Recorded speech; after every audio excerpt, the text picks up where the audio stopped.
So we are going to deal with some of the important ideas in statistical analysis. In general, statistical theory is deployed or is used to achieve two kinds of things. One is what is often called modeling uncertainty, and often uncertainty underlying reveals itself in what is called variability, which is often measured in terms of statistical measure called variance. And we try to analyze this variability or the variance, and you get a lot of models in statistics which are actually centered around analysis of variance. So how a random phenomenon operating is operative and what kind of variation it causes is one aspect of statistical reasoning. Second aspect being what is often called a sampling problem, because we cannot ever observe the entire phenomenon. We can observe only a part of it, and whatever that we are able to observe from that part, we try to make some kind of an inference, we make some kind of a generalization, so that we can think about the whole thing of which we have taken a part, and on the basis of that part, we try to say something in a general sense to the entire thing, which in large measure we did not observe at all because we observed only a small fraction of it. So this is something what is called sampling, and we draw sample from what is usually referred to in many sampling books either as population or it is also called universe. So we don't observe the entire population, we don't observe the entire universe. All that we do is we observe only a small part of it, and it is that observed small part that facilitates our ability to guess and reasonably argue about what will be there in the universe or the population as a whole. In other words, whatever that we observed, on the basis of that, we try to make statements about what has not been observed. Obviously, there would be certain degree of variability and uncertainty attached with it. Greater the confidence with which you would be able to make statements about what has not been observed on the basis of what has been observed, then better would be the sampling scheme, better would be the sampling procedure. There are several kinds of procedures of sampling that are actually feasible depending on how diverse, how heterogeneous, and how large the population is. So studying the question of how to sample is something which is referred to as sampling theory, and this is a subject by itself. We will not dwell into sampling theory per se beyond certain limited ideas which are in fact most frequently used. We are going to use the most popularly used idea in sampling, what is usually called sampling with repetition, or usually referred to as a repeated sampling procedure. The idea is that if we are able to repeat drawing of samples from the same universe or the population, it will reflect in some way the entire variability and facets of the population as a whole in a meaningful manner. In fact, if it is possible to draw all possible samples, then all possible samples more than cover and more than exhaust the universe. In fact, all possible samples would be much larger entity than often the universe itself. So we have to first understand what is this logic of, and that's the critical question. Observe one sample, and on the basis of one sample, what do we do? Usually the first answer would be, we try on the basis of one sample, we try to capture the characteristic of the population, that means the remaining unobserved universe. But that's not completely precise.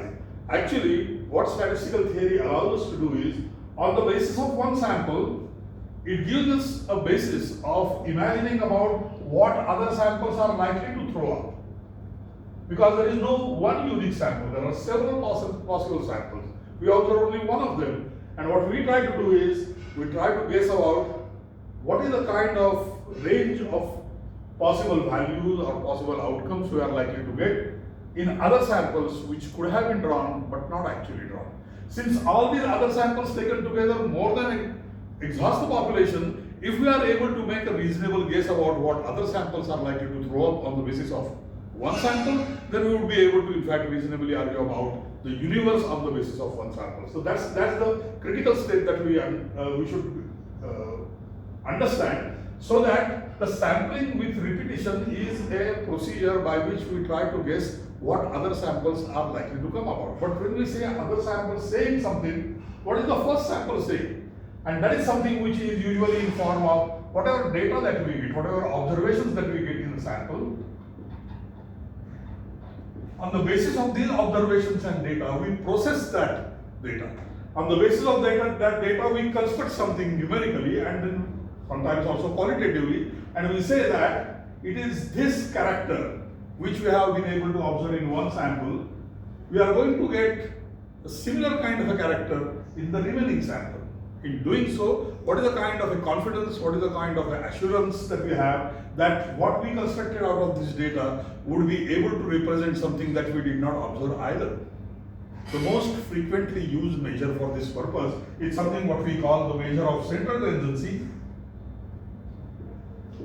And measure of central tendency, please look at the word tendency, and it is not a fixed value always, though often we construct something like a fixed value.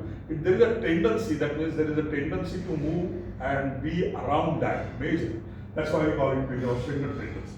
Usually descriptive statistics courses at least teach three kinds of measures of central tendency. One is different kinds of means, for example, arithmetic mean, or geometric mean, or harmonic mean. These are the most popularly used kinds of measures of constructing what can be called as a measure of central tendencies. Second is, mean always means being in between.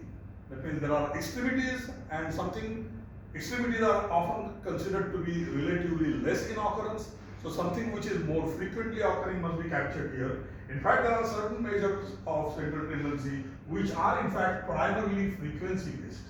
Frequency based measure, for example, median or mode, the most frequently occurring, the highest frequency measure is mode. Or there are certain ranges that we construct. For example, they are called semi-quartile ranges. These are frequency based description of what is the dominant kind of a tendency that is observed in the sample. It is these tendencies which we believe are in some sense reflective of what we have not observed, that is other samples, which is in fact bigger than the population itself. Therefore, on the basis of one sample, we are able to say something about what has not been observed, that is the universe. So the measures of central tendency that we often use for this purpose to characterize, which are usually familiar and are taught in the first descriptive course. So we are going to use certain terminology which is rather peculiarly used in sampling theory, but is often not introduced when these measures of central tendency are introduced as descriptive statistics courses do. We are going to use the term estimator.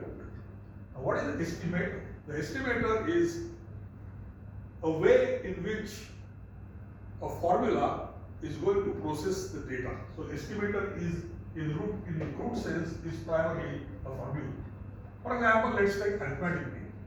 In case of arithmetic mean, what do? We have got observations from a sample, say for example, x1, x2, x3, xn. Suppose we have got n observations, we simply sum them, that means make summation.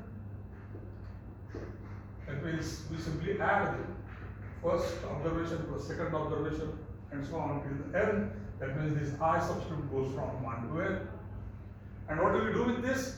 We say that this is the sum of all observations, and the midpoint of that in the sense of the arithmetic mean, that means we divide it by n.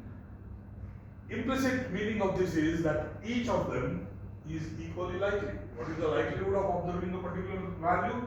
It is taken to be same for all, it is 1 over 8. So if there are 5 observations, each observation occurring in that sample has been assigned a probability of 1 by 5. So they are all, when you are using arithmetic mean, often simple arithmetic mean as it is called, is usually a measure which presumes that every element that appears in the sample has a probability of occurrence which is equal among themselves, that means 1 over n. What if they are not equal? Then we will be required to modify this formula, which we often also call weighted mean, weighted by the frequency with which they occur, and frequency is taken to be a measure of unequal probabilities with which they are likely to occur. For example, some observation, say x1 or the range of that, something like the group data that we use, is going to occur with f1 as a frequency, then f2 as a frequency of the x2, and so on, and fn as a frequency for xn. And then if we divide all of them with the total of frequencies, then they are f1 by summation fi, f2 by summation fi are respectively our sample-based case of the frequency of the probability with which they are going to occur. So we can have unequal probability either P1 for x1, P2 for x2, and Pn for xn. And for example, if we have got a very large data and if we can group them in the intervals, then we can say that this interval data has a frequency of this, which is a measure of the probability for the first interval, probability for the second interval, and so on.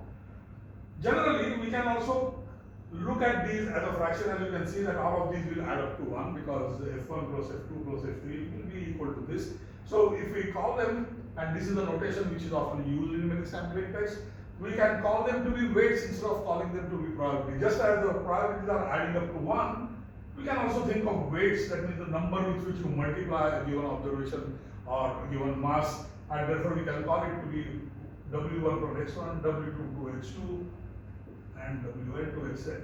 Now, the reason why we should make this kind of a switch is we need not always have a case where the W1, W2, Wn add up to 1, which is in fact a requirement if we try to interpret these weights as probabilities, because probabilities must add up to 1. But that's not really necessary. These are more general definition in the sense that we take x1, x2, x3, xn and add them up, but don't add them up with the same relative importance.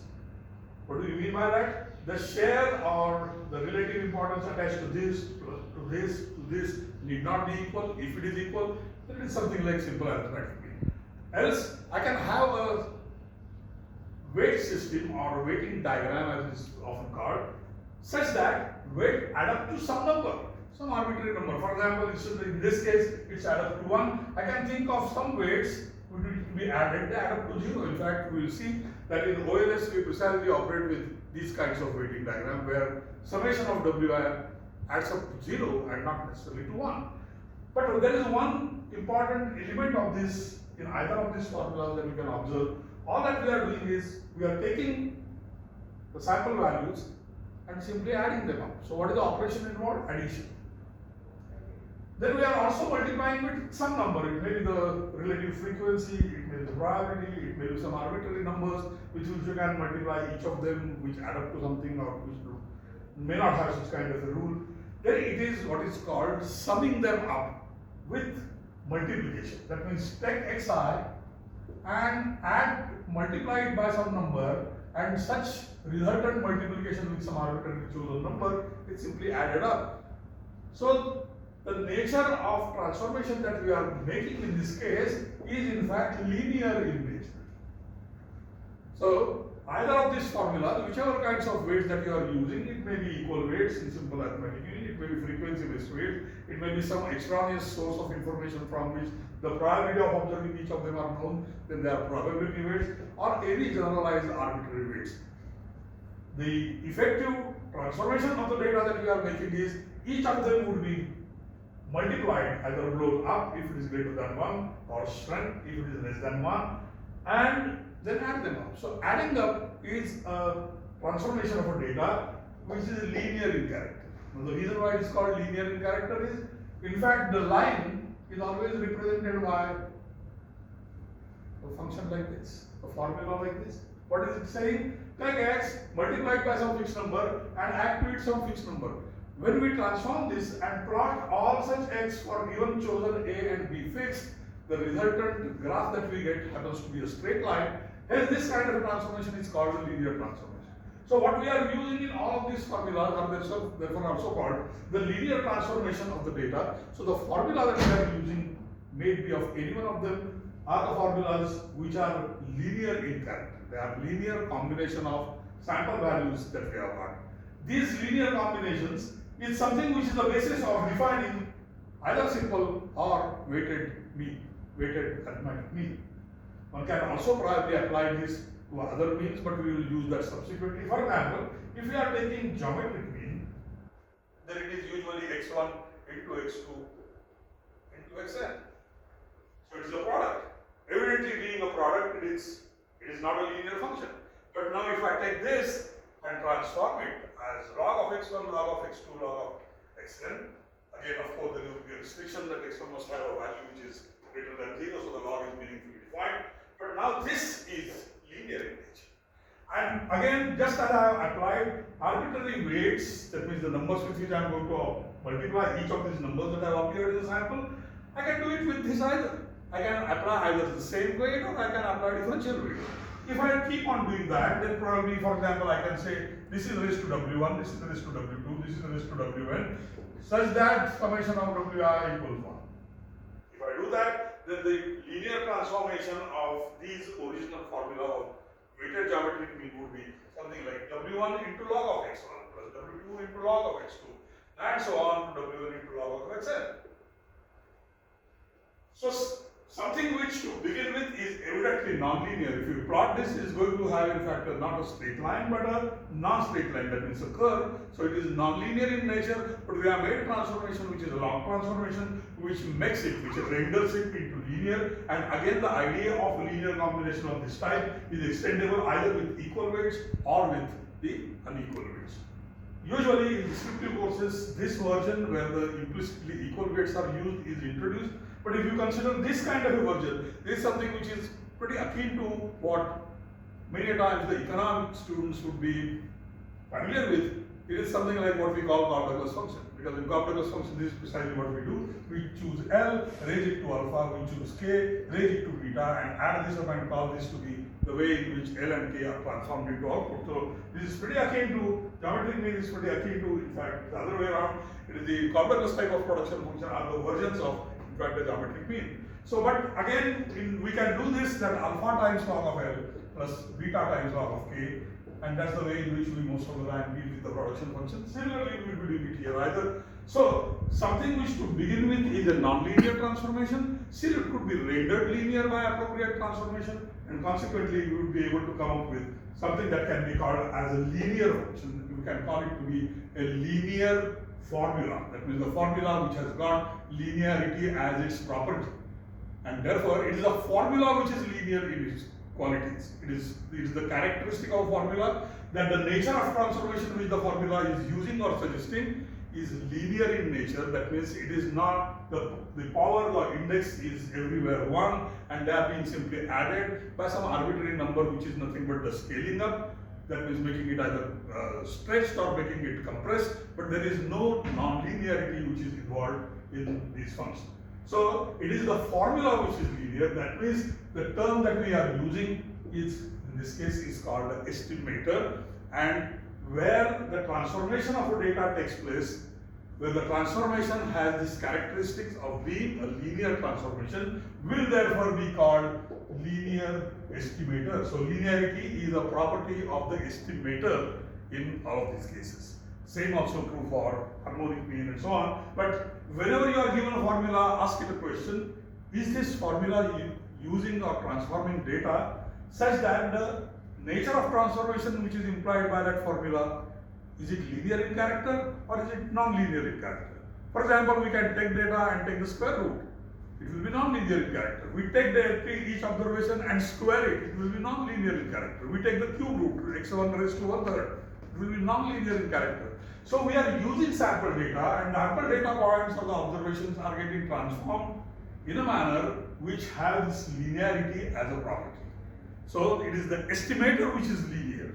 It is the function that we are using. It is the nature of transformation of the formula implied by the formula that we are using has got linearity as its characteristic. And this is an important idea because particularly when you are studying OLS kind of measures, the nature of formulas that you are deriving and using for this have a property of linearity. Therefore, they are called linearity preserving or linearity based formulas, that is linear estimators.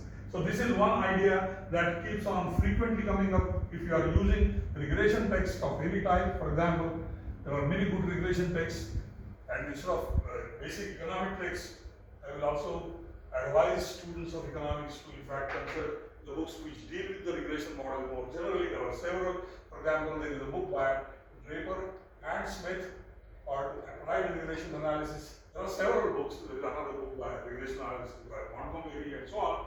But please consult this book, because then you will come across many situations where linear regression based models are used across various disciplines. It is not only in economics, because our ability to contrast the way we reason, the kind of data that we handle, the kind of transformation which are meaningful of the data, vis-a-vis the other kinds of disciplines where the data are of not of the same type, but yet linear regression as a model is still a good model to work with, and we will see that later, that how it works in other disciplines either.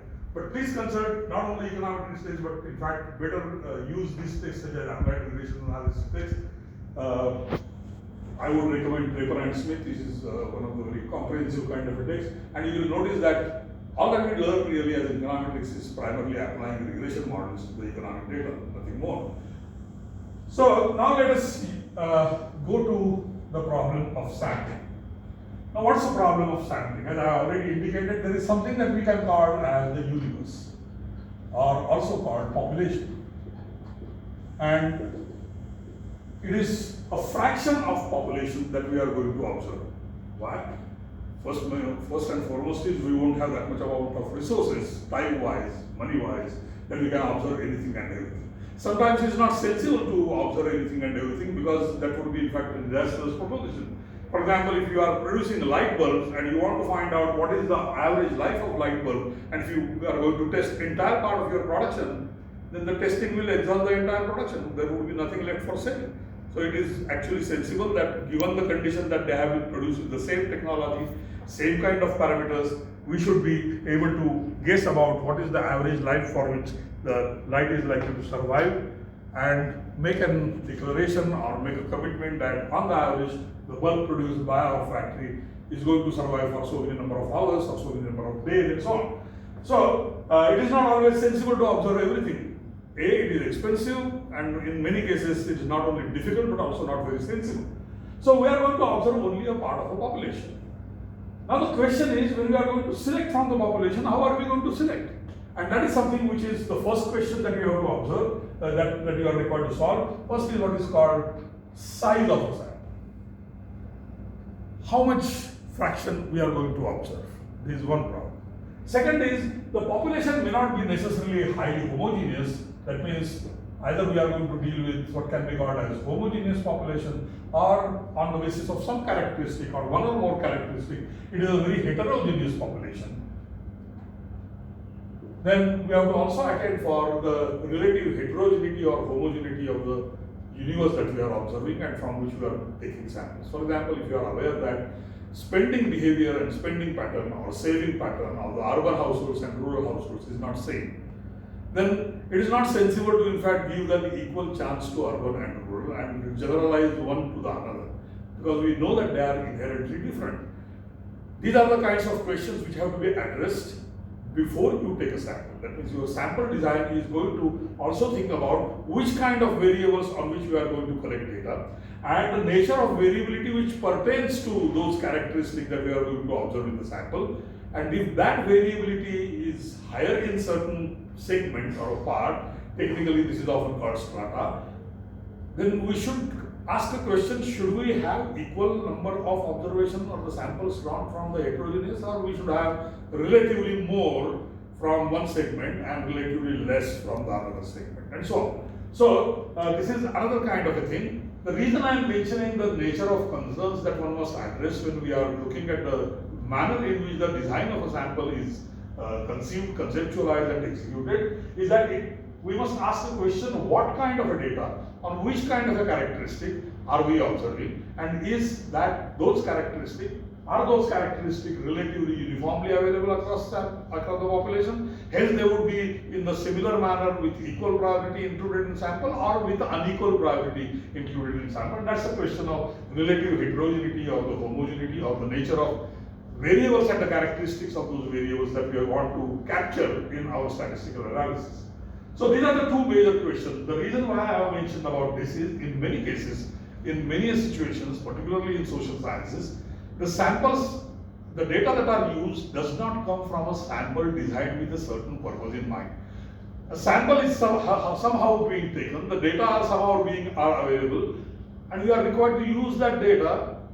And now there is no question of really designing the way in which, or the proportion in which the heterogeneous or the homogeneous group or strata would be or would not be included. We have to take that data as it is, but then we can also apply these questions in some sense as exposed and be sensitive to the fact of variability on characteristics of the variable. For example, if you have got the wage data, and if we talk about the average wage, it doesn't make much sense to talk about average wage when we know that the male worker wages are highly different, usually higher than the female worker wages, or vice versa in some industries, for example, seed breeding industry or electronic industry and so on. So these are the questions that we are required to sometimes apply exposed, and not answering these questions beforehand when the sample is drawn, but in fact doing it exposed, that means after sampling is drawn, requires certain similar kind of alertness, similar kind of a sensitivity to the fact of the heterogeneity. For example, the use of dummy variables in econometrics is in fact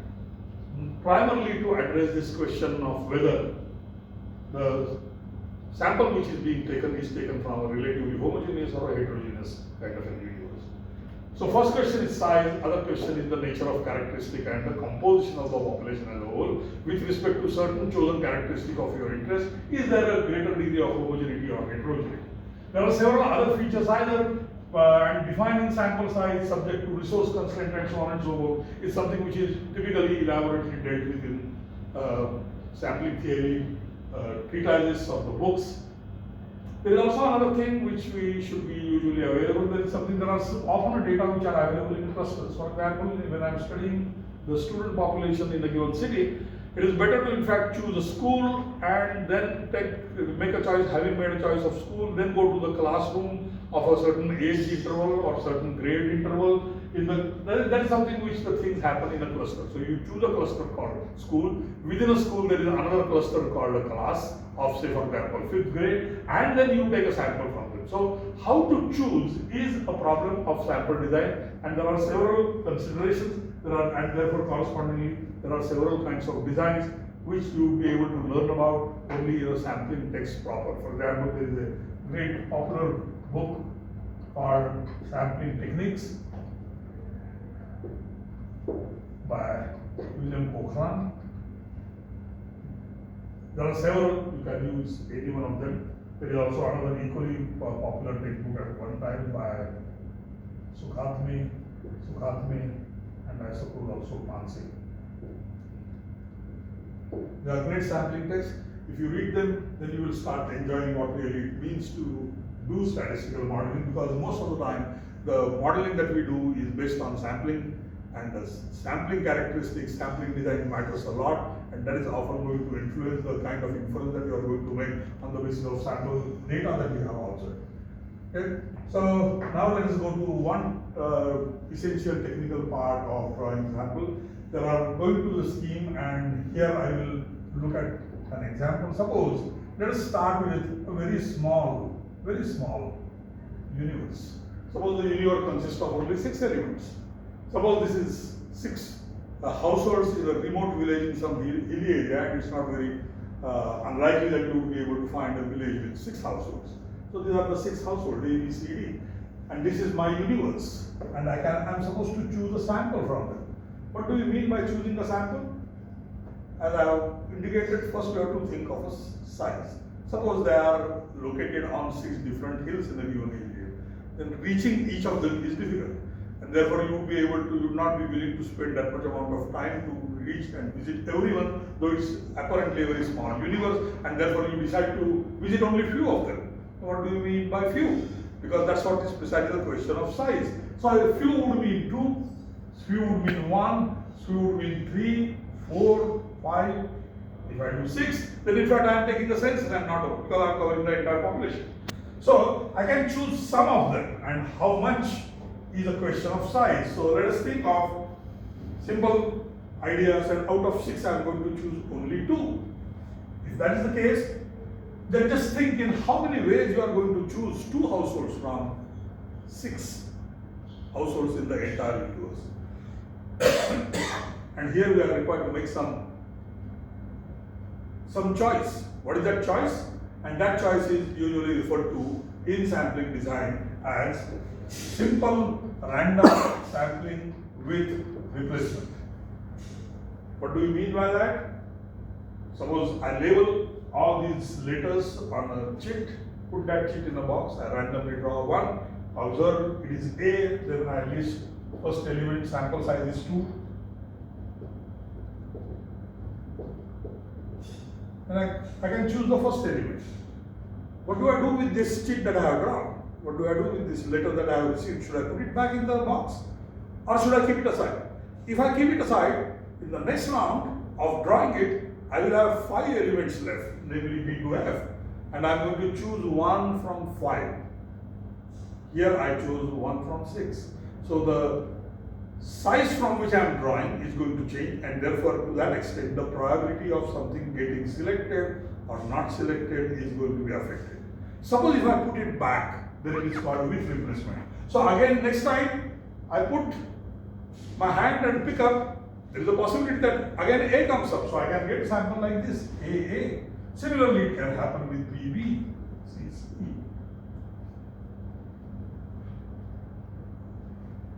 Are these the kind of samples that you are willing to admit?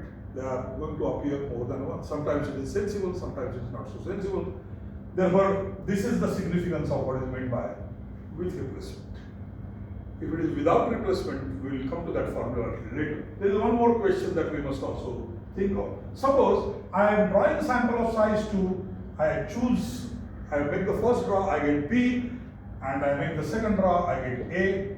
Then again I am going to put them back. Then again I am going to possibly, if I take A, I take a draw and I get A, and the second one I get B. So do I consider these to be distinct? Just as repetition is allowed, do I bother about the order?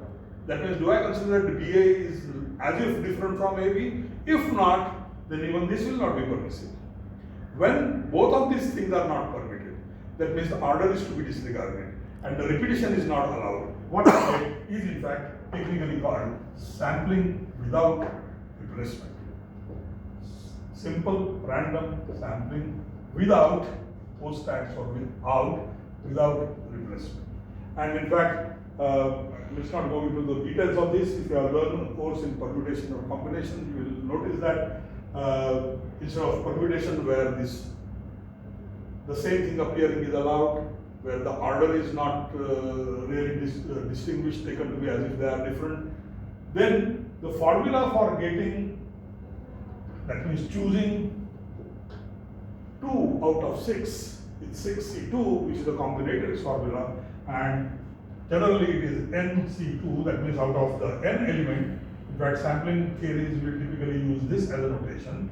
There are n, that is the entire population size, is n. In our case, this capital N is equal to 6, and we are going to make a sample size of 2, which is small n, and there are therefore 6 is capital N. The size of the sample is going to be 2. How many such all possible samples that can be drawn from this universe whose size is 2 and is being taken from the universe whose size is 6? And if we know that this is the combinatoric formula which says n factorial divided by r factorial into n minus r factorial. That is actually really combinatorics notations, but in this case it will become n factorial, capital N minus n factorial. This is the notation which is more commonly used in sampling theory text. When the combinatorics theory is introduced, it is usually R, n choose R, but instead of R now we are going to use small n, which represents the sample size of our interest. So if we do that, the answer in this case happens to be 6 factorial divided by 2 factorial divided by 6 minus 2 whole factorial, which is 6 factorial divided by 2 factorial into 4 factorial.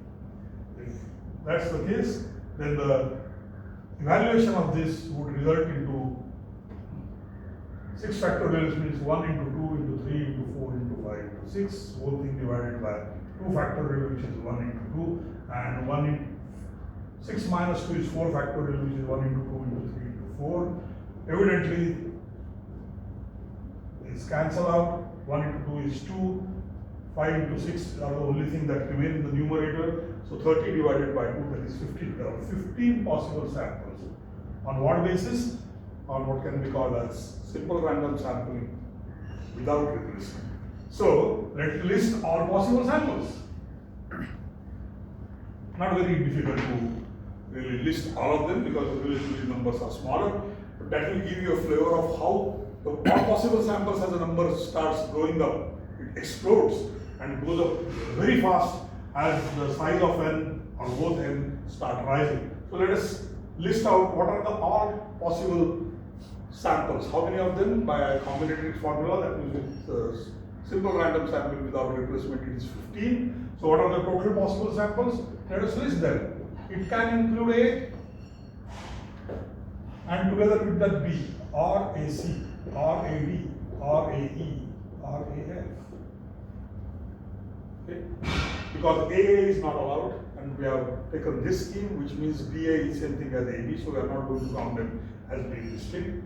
So we have existed all possible ways in which A would be included in the sample size too. Now, this is B, but B together with A is not going to appear because we are saying it is without replacement. Therefore, it will be, and again the repetition is not allowed, therefore BB will also not occur. So therefore it will be BC, BD, BE, BF. So all ways in which B could be included in conjunction with some other element as the second element is this. Then we start with C. Again CC is not allowed. AC is not allowed because it is already there. Therefore CA is not allowed. So it will be C, D, C, E, C, F. Then of course we start with E, then it will be E. It will be with ED. EE is not allowed, so it will be EF. Like this we list all of them. So total should come out to be how much? Did I miss anything? DF. You missed And we have DF. switch to E, we have to B. So again CD is not allowed, so we have DE, DF, then EF. So this is 1, 2, 3, 4, 5. So 1, 2, 3, 4, 5. If I take a sum of these, this will be 6, this will be 9, total is 15. So these are all possible samples. So let us list all of them. Now, the entire exercise that we are going to make is, in fact, to see how, if we had a chance of knowing the whole population, but I don't have that chance, then I take a sample, say of size 2, and then I'm not going to take all 15 samples because taking all 15 samples doesn't make sense. In that case, you can take all 6 elements. So you are going to observe only one sample.